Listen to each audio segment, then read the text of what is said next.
اب ایسے کسی گناہ سے جب بندہ توبہ کر رہا ہے اللہ کے سامنے، تو چاہے کتنا پکا ارادہ کرے، اس کے دل میں یہ خوف ضرور ہوتا ہے کہ مجھ سے یہ گناہ دوبارہ ہو جائے گا۔ تو اب وہ یہ سوچتا ہے کہ میرا ارادہ ہی صحیح نہیں ہوا، جب میرے دل میں یہ کھٹکا لگا ہوا ہے کہ میں کہہ تو رہا ہوں کہ میں یہ گناہ آئندہ نہیں کروں گا، لیکن ایسا مجھ سے ہو نہیں پائے گا، یقیناً میں کبھی نہ کبھی پھر اس گناہ کے اندر مبتلا ہو جاؤں گا۔ تو اس کا جواب یہ ہے کہ اس کیفیت سے گھبرانے کی اور پریشان ہونے کی کوئی ضرورت نہیں۔ آپ تو اس وقت پکا ارادہ کریں کہ مجھے اس کام کو دوبارہ نہیں کرنا ہے۔ اب اگر دل میں یہ کھٹکا آئے تو آپ زیادہ سے زیادہ ایسا کریں کہ توبہ کے بعد آپ اللہ تعالیٰ سے دعا کریں کہ اللہ میں کمزور ہوں، میرا ارادہ بھی کمزور ہے، تیری توفیق سے میں نے اس گناہ کو چھوڑنے کا ارادہ کیا ہے، اب اگر آپ میری مدد فرمائیں اس گناہ کے چھوڑنے پر تو میرے لیے بہت آسان ہے۔ تو یہ دعا کرے تو انشاءاللہ یہ کھٹکا بھی ختم ہو جائے گا۔ تو جب انسان ارادہ کر لے پکا تو یہ توبہ کی قبولیت کے لیے کافی ہے۔ اب اگر دل میں یہ خیال آ رہا ہے کہ کہیں یہ گناہ مجھ سے دوبارہ نہ ہو جائے، اس سے انشاءاللہ اس کی توبہ کی قبولیت پہ کوئی فرق نہیں پڑے گا۔ اب اگر خدا نہ خواستہ پھر گناہ ہو جاتا ہے اس سے، تو اس کو چاہیے پھر توبہ کرے،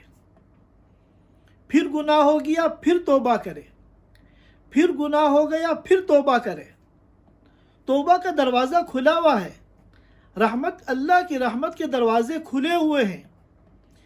چاہے 1000 مرتبہ وہ گناہ کرے اور 1000 مرتبہ وہ توبہ کرے، اس کے باوجود وہ توبہ ٹوٹ جائے، اس سے وہ گناہ ہو جائے، وہ اللہ کی رحمت سے مایوس نہ ہو، پھر توبہ کرے اور اللہ اس کی توبہ کو قبول کریں گے، اللہ کا وعدہ ہے۔ اصل میں ایسے موقع پر جب انسان گناہ بہت زیادہ کرتا ہے اور اس کی توبہ بھی ہر مرتبہ ٹوٹ جاتی ہے، تو اس وقت شیطان موقع کا فائدہ اٹھا کر بندے کے اندر مایوسی پیدا کرنے کی کوشش کرتا ہے کہ تمہاری تو پوری زندگی گناہوں میں ڈوبی ہوئی ہے، اب تم دیندار نہیں بن سکتے، اب تم اللہ کے تقرب اور اللہ کی رضا حاصل نہیں کر سکتے، تمہارے مقدر ہی میں نہیں ہے، تم توبہ بھی کرتے ہو تو پھر وہ ٹوٹ جاتی ہے، ایسی توبہ کا فائدہ کیا؟ تو یہ مایوسیاں بندے کے دل میں شیطان پیدا کرتا ہے تاکہ بندہ بے عمل ہو جائے، اور یہ مایوسی جو ہے یہ بہت بری بلا ہے۔ مایوسی بہت خطرناک بیماری ہے، بلکہ کہنا چاہیے کہ شیطان کا سب سے خطرناک جو حربہ ہے، جو بندے کو مس گائیڈ کرنے میں وہ استعمال کرتا ہے، وہ مایوسی ہے۔ تو یاد رکھیے، مایوس ہونا گناہ ہے، اللہ کی رحمت سے مایوس ہونا گناہ ہے۔ چاہے ایک گناہ آپ سے 1000 تو عدد ہی کیا ہے، 1 کروڑ مرتبہ ہو جائے، اور اس کے بعد بھی آپ سچے دل سے ان 3 شرطوں کو پورا کرتے ہوئے اللہ تعالیٰ کے سامنے توبہ کریں گے، اللہ تعالیٰ آپ کی توبہ کو قبول کریں گے۔ یہ جو کہا جاتا ہے کہ مایوسی کفر ہے، اس کا کیا مطلب ہے؟ اس کا مطلب یہ ہے کہ مایوسی اتنی بری چیز ہے اور ایسا ناسور ہے کہ جب یہ کسی بندے کے اندر آتی ہے تو بعض مرتبہ کفر تک پہنچا دیتی ہے۔ اللہ رب العزت جو اپنے بندوں پہ رحیم ہے، کریم ہے، مہربان ہے، مشفق ہے، انہوں نے قیامت تک کے لیے توبہ کا دروازہ کھول رکھا ہے، اور گناہوں کی کوئی لمٹ اور کوئی تعداد ایسی نہیں ہے جس کے بعد اللہ تعالیٰ یہ کہہ دیں کہ اب میں توبہ قبول نہیں کروں گا۔ اللہ رب العزت نے کتنے پیارے انداز میں، کتنے شفقت بھرے انداز میں اپنے بندوں کو مخاطب کر کے قرآن کریم میں فرمایا، یا عبادی الذین اسرفوا علی انفسہم، اے میرے وہ بندوں جنہوں نے اپنے اوپر زیادتی کی، اپنے اوپر ظلم کیا، ظاہر ہے کہ جو بھی بندہ گناہ کرتا ہے تو اس سے اللہ کا تو کوئی نقصان نہیں ہے، اللہ کی ذات پر تو کوئی ظلم نہیں ہے، اللہ کی ذات تو بے نیاز ہے۔ حدیث میں آتا ہے کہ تمام انسان اور تمام جنات حضرت آدم علیہ السلام سے لے کے قیامت تک جتنے اس دنیا میں آئیں گے، سب اگر ایسے ہو جائیں جیسے شیطان، یا شیطان کے بھی باوا بن جائیں، تب بھی اللہ کے خزانے میں رتی برابر کوئی کمی نہیں آئے گی۔ تو بندہ جب گناہ کرتا ہے وہ در حقیقت اپنے اوپر ظلم کرتا ہے، اللہ کا کچھ نہیں بگاڑتا، وہ اپنا ہی بگاڑتا ہے۔ تو فرمایا اے میرے وہ بندوں جنہوں نے اپنی ذات پر ظلم کیا، لا تقنطوا من رحمت اللہ، اللہ کی رحمت سے مایوس نہ ہو۔ یہ مت دیکھو میرے گناہ کتنے ہیں، چاہے ساتوں سمندر کے برابر ہوں اور پہاڑوں سے زیادہ ہوں، تب بھی انہو یغفر الذنوب جميعا، اللہ تعالیٰ تمہارے تمام گناہوں کو معاف فرما دیں گے۔ بس یہ ہے کہ بندہ اللہ تعالیٰ کے سامنے سچی توبہ کر لے، اور اللہ تعالیٰ گناہ بھی جو معاف فرماتے ہیں اس کا بھی عجیب حال ہے۔ ایسا نہیں ہوتا کہ جب بندہ گناہ کرتا ہے تو ظاہر ہے کہ اس کی ایک فائل بنتی ہے نامہ اعمال میں گناہوں کی، تو جب کسی گناہ سے توبہ کی، اللہ نے توبہ کو قبول کر لیا، تو ایسا نہیں ہے کہ نامہ اعمال میں گناہوں کی جو فہرست ہے اس میں اس گناہ کے آگے یہ لکھ دیا جائے کہ یہ گناہ معاف ہو گیا ہے، اس پر پکڑ نہیں کی جائے گی۔ ایسا نہیں ہوتا، بلکہ اللہ تعالیٰ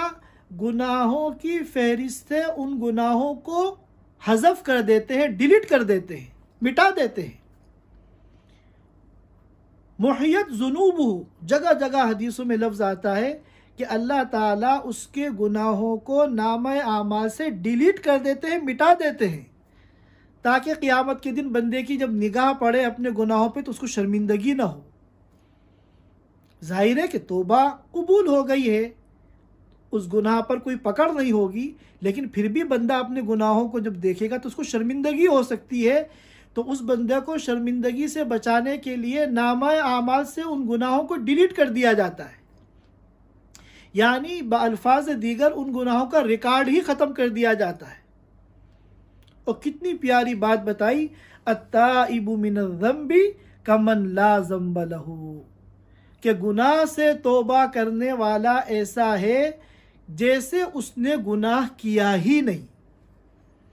گناہ سے توبہ کرنے والا ایسا ہے جیسا کہ اس نے گناہ کیا ہی نہیں۔ تو یہ 3 شرطیں ہیں توبہ کی۔ پہلی شرط یہ ہے کہ آدمی اپنے کو گناہوں سے الگ کرے، گناہ کو چھوڑے۔ دوسری شرط یہ ہے کہ اس گناہ پر شرمندہ ہو، اور تیسری شرط یہ ہے کہ آئندہ اس گناہ کو نہ کرنے کا عہد کرے، اللہ تعالیٰ سے ایگریمنٹ کرے اور پکا ارادہ کرے۔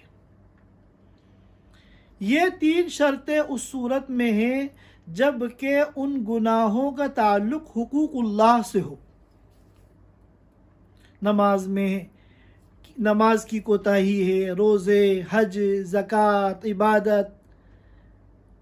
اور اللہ تعالیٰ کی ایسی نافرمانیاں جن کا تعلق بندوں سے نہیں ہے۔ تو یہ 3 شرطیں ان گناہوں کی ہیں،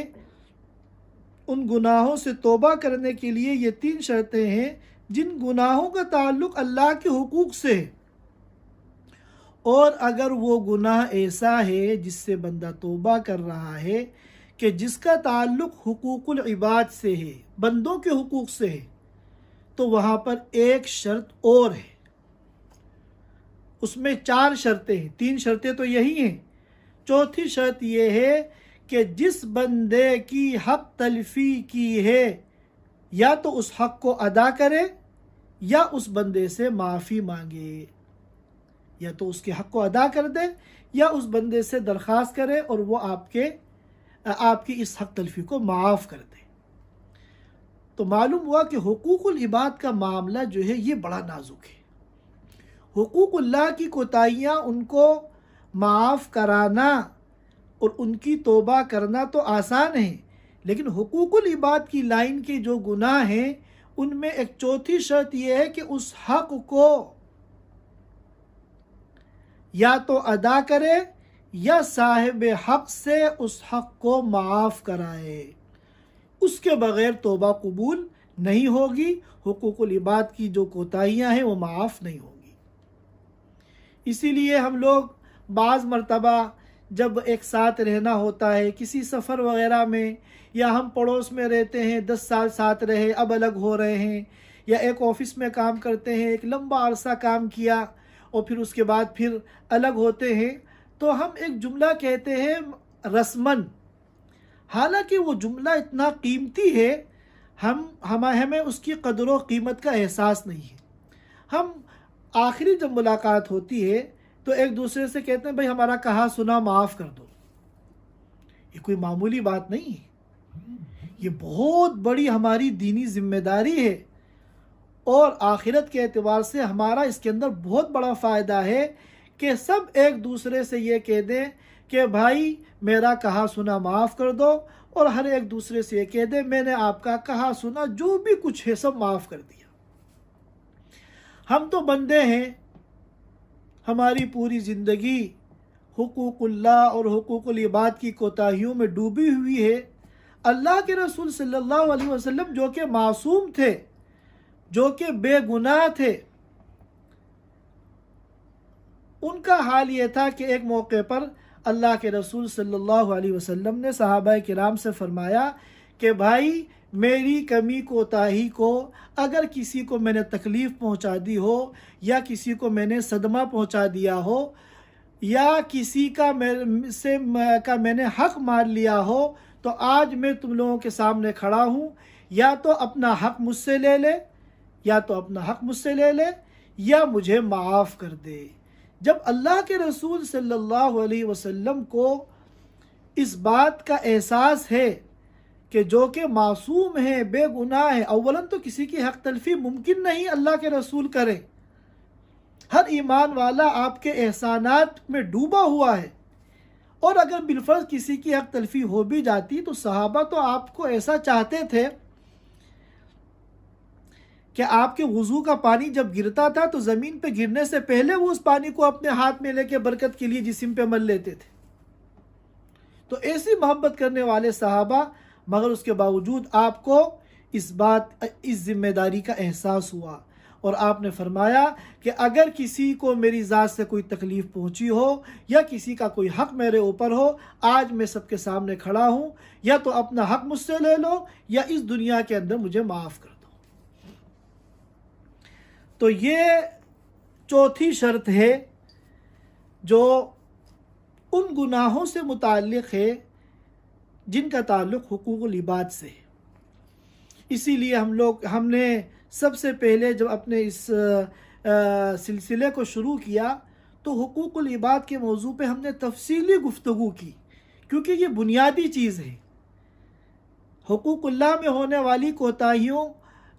کی توبہ آسان ہے، اور اگر بندہ توبہ نہ بھی کرے تب بھی اللہ کی ذات بے نیاز ہے، اللہ کے لیے کوئی بعید نہیں کہ اللہ تعالیٰ اپنے حق کو معاف کر دیں اور بندے کے سارے گناہوں کو معاف فرما دیں۔ لیکن حقوق العباد یہ ایسا معاملہ ہے کہ جو اللہ تعالیٰ معاف نہیں فرمائیں گے جب تک کہ بندہ خود اس کے حق کو ادا نہ کرے یا صاحب حق اس کو معاف نہ کر دے، ورنہ پھر وہی ہوگا جو ایک روایت میں آتا ہے، میں نے وہ بیان کی تھی کہ قیامت کے دن اپنی بیش قیمت نیکیاں اس کو دینی پڑیں گی، اور جب نیکیاں ختم ہو جائیں گی تو اس کے گناہ اس کے نامہ اعمال میں ڈالے جائیں گے۔ ایسے خسارے سے اللہ تعالی ہم سب کی حفاظت فرمائے۔ پھر عبادت، یہ توبہ جو ہے، ایک تو ہے اجتماعی توبہ، ایک وقت آئے گا کہ توبہ کا دروازہ بند ہو جائے گا، تو اجتماعی توبہ کا دروازہ بھی ایک موقع پر بند ہو جائے گا، اور انفرادی توبہ، اجتماعی توبہ یعنی تمام انسانوں کی توبہ، اور اجتماعی اور انفرادی توبہ یعنی ہر بندے کی اپنی ذاتی توبہ، تو ایک وقت آئے گا کہ دونوں کا دروازہ بند ہو جائے گا. اللہ تعالیٰ اس سے پہلے ہم سب کو ایسی سچی اور پکی توبہ کی توفیق عطا فرمائے کہ ہمارے نامہ اعمال میں ایک بھی گناہ باقی نہ رہے. اجتماعی توبہ کا دروازہ کب بند ہوگا؟ جب قیامت آئے گی تو سورج جو روزانہ مشرق سے نکلتا ہے اور مغرب میں جا کے ڈوبتا ہے، قیامت کے موقع پر سورج کو حکم ہوگا کہ مشرق سے نکلنے کے بجائے آج تمہیں مغرب سے طلوع ہونا ہے، مغرب سے نکلنا ہے. تو جب مغرب سے وہ نکلے گا تو اس وقت اللہ تعالیٰ فرماتے ہیں کہ اب توبہ کا دروازہ بند ہو جائے گا، کیونکہ اب کھلی علامت ہر ایک کے سامنے آ گئی. اب ایمان بالغیب نہیں رہا، اب تو ہر ایک کو حقیقت نظر آ گئی، لہذا اب توبہ کا دروازہ بند ہو جائے گا. اسی کو قرآن کریم نے بیان فرمایا، یوم یأتی بعض آیات ربک لا ينفع نفسا ایمانها لم تکن آمنت من قبل او کسبت فی ایمانها خیرا. تو قیامت کے آنے سے پہلے جب سورج مغرب سے طلوع ہوگا اس وقت اجتماعی توبہ کا دروازہ بند ہو جائے گا. اب اگر کوئی ایمان لاتا ہے یا اپنے ایمان میں کسی خیر کا اضافہ کرتا ہے تو اب اس کو قبول اور ایکسیپٹ نہیں کیا جائے گا. اور انفرادی توبہ کا دروازہ کب بند ہوتا ہے؟ جب انسان کا انتقال ہوتا ہے اور سکرات موت اس کے اوپر طاری ہوتی ہیں تو اس وقت روح کے مکمل طور پر نکلنے سے پہلے جب موت کے آثار ظاہر ہونے لگتے ہیں، اس کو عربی میں کہتے ہیں غرغرہ، تو اس وقت جب بندہ اگر کوئی توبہ کرتا ہے تو اب اس کی توبہ قبول نہیں ہوگی. حدیث شریف میں آتا ہے ان اللہ یقبل توبۃ العبد ما لم یغرغر. غرغرے سے پہلے یعنی جب روح نکلنی شروع ہوتی ہے اور موت کے آثار ظاہر ہونے لگتے ہیں اس وقت بھی سارے حقائق بندے کے سامنے آ جاتے ہیں. لہذا اب اگر کوئی توبہ کرے گا تو اس کی توبہ جو ہے قبول نہیں ہوگی. توبہ کے جو الفاظ ہیں، استغفار کے جو الفاظ ہیں وہ مختلف ہیں. آپ کسی بھی زبان میں اپنے استغفار کر سکتے ہیں. عربی میں بھی مختلف الفاظ ہیں، اللہم اغفر لی، استغفر اللہ ربی من کل ذنب واتوب الیہ، اللہم انی استغفرک واتوب الیک. یہ مختلف الفاظ ہیں، لیکن ایک صیغہ اور استغفار کے بعد الفاظ ایسے ہیں جن کو اللہ کے رسول صلی اللہ علیہ وسلم نے سید الاستغفار قرار دیا ہے. بخاری شریف کتاب الدعوات کے اندر روایت موجود ہے کہ ان الفاظ میں اگر بندہ توبہ کرے گا تو اللہ تعالیٰ نے اس استغفار کے کلمے کو سید الاستغفار قرار دیا ہے. اولاً تو جتنے احادیث میں مغفرت کے صیغے آئے ہیں وہ سب برکت والے ہیں، لیکن جس صیغے کو اللہ کے رسول سید الاستغفار قرار دیں کہ یہ استغفار کے تمام صیغوں کا سردار ہے تو اس میں کتنی خیر و برکت ہوگی اور مغفرت کے امکانات کتنے زیادہ ہوں گے ہم اس کا اندازہ نہیں لگا سکتے. اس کے وہ الفاظ ہیں اللہم انت ربی لا الہ الا انت خلقتنی وانا عبدک وانا علی عہدک ووعدک ما استطعت اعوذ بک من شر نفسی وابوء لک بنعمتک علی وابوء لک بذنبی فاغفر لی فإنہ لا یغفر الذنوب الا انت. انشاءاللہ میں ان کو ترجمے کے ساتھ، انگلش ترجمے کے ساتھ بھائی صدیق کو بھیج دوں گا، وہ انشاءاللہ گروپ میں اس کو ڈال دیں گے. ہمارے تمام ساتھی اس سید الاستغفار کو حفظ یاد کر لیں اور زیادہ سے زیادہ اس صیغے کے ذریعے، ان الفاظ کے ذریعے استغفار کی کوشش کریں. اب جب ہم توبہ کرتے ہیں تو توبہ ایک تو ہے توبہ اجمالی کہ تمام گناہوں سے ہم توبہ کر رہے ہیں، تو 2 رکعت ہم صلاۃ التوبہ پڑھیں، وضو کریں، 2 رکعت نفل صلاۃ التوبہ پڑھیں اور پھر اللہ تعالیٰ سے اپنے تمام گناہوں کی توبہ کریں۔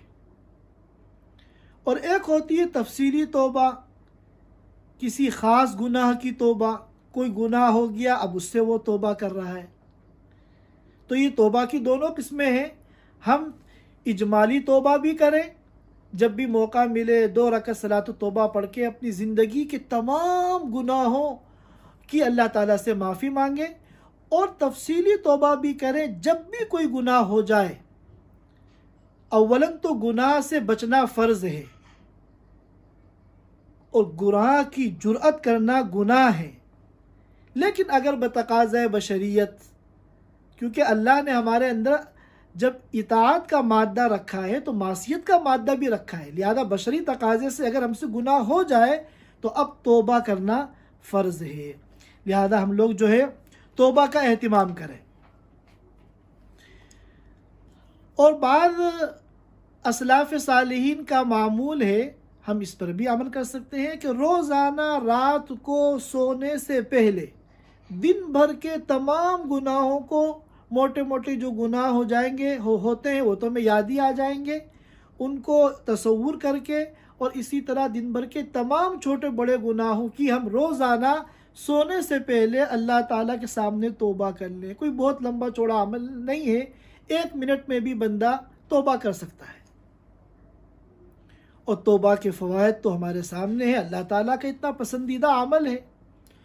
اور بعض مرتبہ تو جب بندہ توبہ کرتا ہے تو نہ صرف یہ کہ گناہ معاف ہو جاتے ہیں، بلکہ ان گناہوں کو نیکیوں سے بدل دیا جاتا ہے۔